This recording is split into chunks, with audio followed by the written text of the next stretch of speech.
But this other one, I'm very sure is going to be implemented almost immediately. We touched on it a couple of weeks back, like 2 weeks ago, if I'm not mistaken, when this was first announced.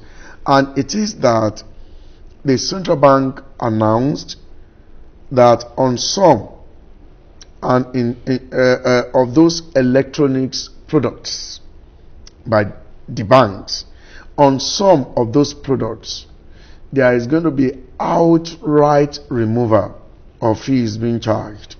And on some of them, the fee being charged by the banks will be slashed. We took time to talk about that, but we did not take time to consider what the implication is going to be, even on the Q1 earnings of the banks. What we have decided to do was to go through the accounts of a number of financial institutions, not all of them, apparently, but all the ones that are quoted and listed on the floors of the NGX. And so you will see the slide there, income from electronics products of selected banks. I will read them out to you. For Zenith Bank, 27 billion. Access Bank, 56 billion. FBNH, 48 billion. UBA, 44 billion. GTCO, 11.7 billion. EcoBank, 71.5 billion. Fidelity, 5.8 billion. Wema, 2.6 billion. Sterling, 4.9 billion. Stanbic IBTSA, 5.2 billion. Jaiz, 68 million. Unity Bank, 2.6 billion. FCMB, 5.7 billion. Union Bank, 7 billion.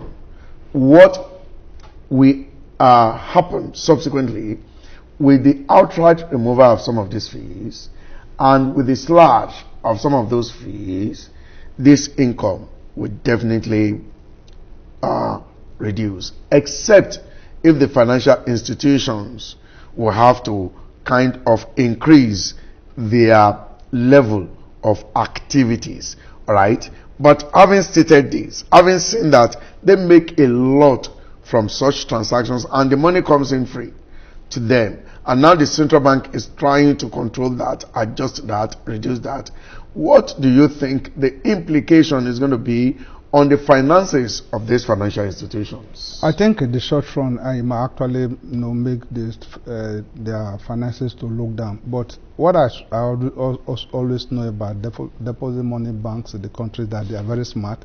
Like this one, you are basing this one on 52 naira 50 kobo. But remember, they were charging 105. It was from 105, it was slashed down to 15 naira 50 kobo, and they are still gaining as much as this, which means that there is no stopping them. Like I used to say, and the banks are in such a way that if you hold their leg, they will use their head. If you hold the head and the leg, they will use their hand. They must make money. I think they have the human capital, they have the financial models. They can always look for that which they have downplayed, that part of the operation which they have downplayed. They bring it up and see that they still make money from it. Even before this electronic, making money from this electronic section, banks were making it. But when there was no ATM, when there was this ledger banking, banks were making money. And if you look at it, banks' results have grown from one quarter to the other quarter, from 1 year to the other year, both any per share, both the dividend payout. So which means that this might actually not grant them, but in the short term, it might have an effect on them. But what will you be advising me that I should take or retain my position? It's to hold